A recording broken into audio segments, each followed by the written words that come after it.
Dear student, you are watching Tuition ICSE Online. This is Prem.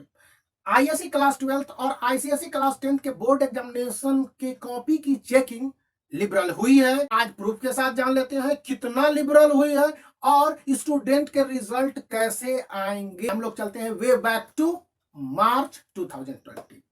19 मार्च 2020 को ICSE council ने abruptly अपने remaining board examination को postpone कर दिया था।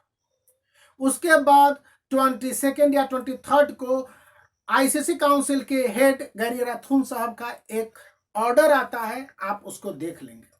उन्होंने क्या कहा था कि जितने भी कॉपीज जिन शहरों में और जिन कंडीशन में जिन इवैल्यूएटरों के पास हैं उन्हीं के पास रहेंगे, कहीं नहीं जाएंगे। ऐसा ही हुआ। इसका मतलब यह हुआ कि लॉकडाउन जो शुरू हुआ फर्स्ट, उस दौरान आईसीएसई क्लास 10th और आईएससी क्लास 12th के बोर्ड एग्जामिनेशन की कॉपी का मूवमेंट नहीं हुआ। आईएससी क्लास 12th और आईसीएसई क्लास 10th के 10th मार्च 2020 तक हुए बोर्ड एग्जामिनेशन के कॉपी का मूवमेंट हुआ, उसके बाद कॉपी का मूवमेंट नहीं हुआ। आपकी विशेष जानकारी के लिए बता दें कि आईसीएसई काउंसिल ने रिमेनिंग बोर्ड एग्जामिनेशन के लिए क्वेश्चन पेपर इन एडवांस अपने देश भर के सभी स्कूल और अब्रॉड को भेज दिया था, उसे भी अब वापस मंगाया गया है। आईसीएसई काउंसिल ने एक कम्युनिक जारी किया था और यह कम्युनिक था कि होम बेस्ड कॉपी इवैल्यूएशन होना चाहिए। प्रूफ यहां पर है, मैं इसको आपको पढ़ के दिखला दे रहा हूं कि इसके बाद स्कूल के प्रिंसिपल और सभी टीचर जो होम बेस्ड कॉपी इवैल्यूएशन करेंगे उनके लिए क्या क्या ऑर्डर थे। फर्स्ट था, all teachers are hereby requested to award marks student as far as and as liberal as possible regarding the answer done by student and their respective marks। मतलब कि आप टीचर जो भी इवैल्यूएशन के work में लगे हो, वो जब आप स्टूडेंट के आंसर शीट को इवैल्यूएट कर रहे हो तो लिबरल ढंग से कॉपी को चेक कीजिए। There should be no complaint after the home-based copy evaluation regarding any kinds of misconduct, miscalculation or wrong checkings।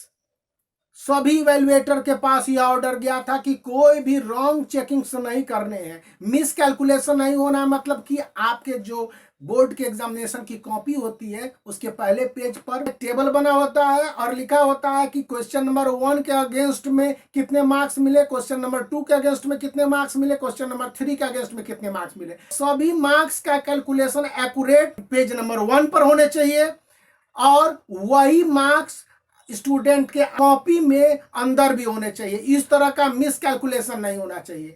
और आंसर शीट को चेक करते समय आप कभी भी किसी तरह के रॉन्ग डूइंग्स या रॉन्ग चेकिंग्स नहीं करेंगे। मतलब कि आपको दिया गया आंसर शीट को चेक करने के लिए और आप अपने घर परिवार से चेक करवा ले रहे हैं, ये नहीं होना चाहिए। थर्ड पॉइंट में कहा गया कि if an evaluator would be in doubt, he or she would be advised to award student the full marks regarding the answer he or she would be written। कभी कभी इवैल्यूएटर को doubt हो जाता है कि स्टूडेंट ने answer लिखा है तो उसके फुल मार्क्स देने चाहिए यदि खुद इवैल्यूएटर श्योर नहीं है।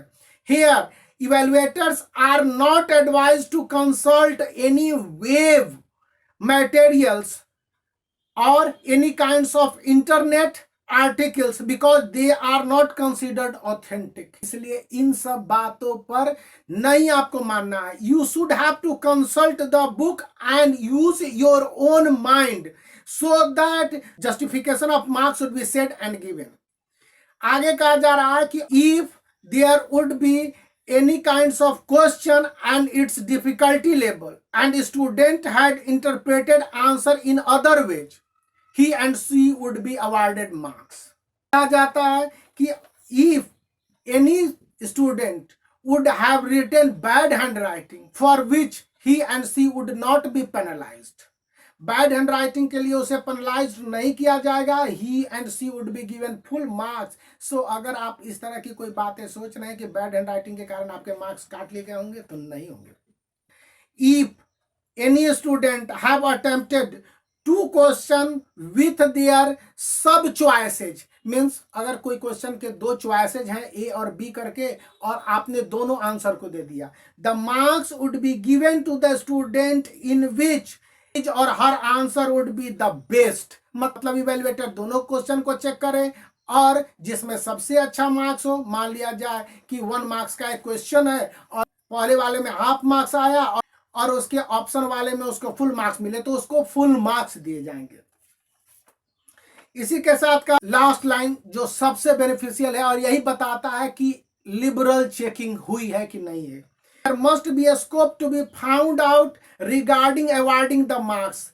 Unnecessary deduction of marks would not be acceptable because CISE would be responsible for any kinds of wrongdoings or wrong checking done by evaluator. इसलिए evaluator को पर्सनली वो करना होगा कि उसने सही ढंग से कॉपी चेक किया है, नहीं चेक किया है, इसके लिए उसे पेनलाइज किया जा सकता है।